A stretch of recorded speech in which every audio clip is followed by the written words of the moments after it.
সংসার নষ্টের কালো জাদু যদি আপনার পেটের মধ্যেও থাকে তবু এখান থেকে বাঁচতে পারবেন কয়েকটি উপায়ে। একটু মনোযোগ দিয়ে শুনেন।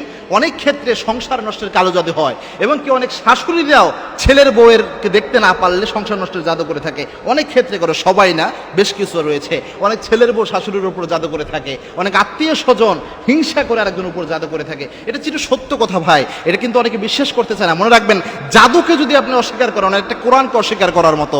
কোরআনে জাদু নিয়ে আল্লাহ রাব্বুল আলামিন অনেক আয়াত নাজিল করেছেন এবং আমাদের নবীর উপর পর্যন্ত জাদু করা হয়েছিল। সূরা ফালাক এবং সূরা নাসের যে শানে নজুল রয়েছে এটা একটু দেখেন। আল্লাহর হাবিব সাল্লাল্লাহু আলাইহি ওয়াসাল্লামের উপর লাবিদ বিন আসাম জাদু করেছিলেন।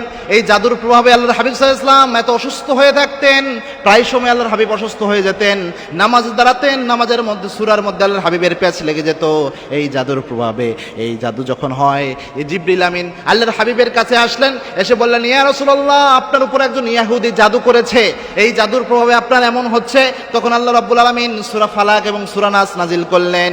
সূরা ফালাক এবং সূরা নাসের বরকতে আল্লাহ রাব্বুল আলামিন বিশ্বনবীকে পরিপূর্ণ সুস্থ করে দিলেন। সুবহানাল্লাহ। রাসূলের উপর জাদু হয়েছে, আর আমরা তো সাধারণ মানুষ। এই পেটের মধ্যেও যদি আপনাকে খাওয়ায়া জাদু পেটের মধ্যে দিয়ে দিয়েছে, এটা থেকে আপনি উত্তরণ হতে পারবেন কয়েকটি পদ্ধতি। একটু মনোযোগের সাথে শুনেন। প্রথমে যেটা করবেন, প্রথমে আপনি সূরা ফাতিহা পড়বেন, আউযু বিল্লাহর সাথে বিসমিল্লাহর সাথে সূরা ফাতিহা পড়বেন 7 বার, প্রতিবার বিসমিল্লাহর সাথে পড়বেন।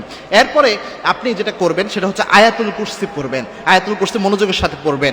এরপরে আপনি সূরা বাকারার শেষ 3 আয়াত এটা পড়ার চেষ্টা করবেন। এবং সূরা বাকারায় আরেকটা আয়াত রয়েছে 102 নম্বর আয়াত, 102 নম্বর আয়াতটাও পড়ার চেষ্টা করবেন। যদি একটু বড় দেখে দেখে পড়বেন, কোনো সমস্যা নাই।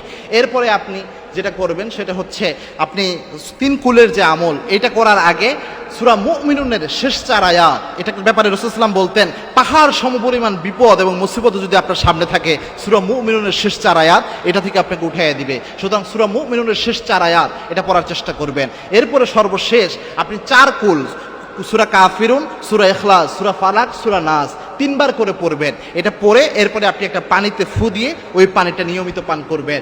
আর সকাল সন্ধ্যা তো অবশ্যই হাতের মধ্যে ফু দিয়ে পুরো শরীর বন্ধ রাখবেন এটার মাধ্যমে। এটা যদি আপনি নিয়মিত 40 দিনের মতো আমল করতে পারেন, পেটের মধ্যেও যদি আপনার কালো জাদু থাকে তবুও নষ্ট হয়ে যাবে। এবং মনে রাখবেন, এই জাদু নষ্টের জন্য রুকিয়া সিস্টেম, এই যে নিজেকে নিজে কোরআন দিয়ে ঝাড়ফুঁক করা, এটাই একমাত্র ওয়ে। এর বাহিরে আপনি কোনো কিছু দিয়ে উপকার পাবেন না। সুতরাং নিজেকে রুকিয়া করেন। এটা যদি কাজ না হয়, অনেক সময় কনফিডেন্টের কারণে নিজের রুকিয়া নিজের উপর কাজ নাও হতে পারে, অনেকের কনফিডেন্ট কম থাকে।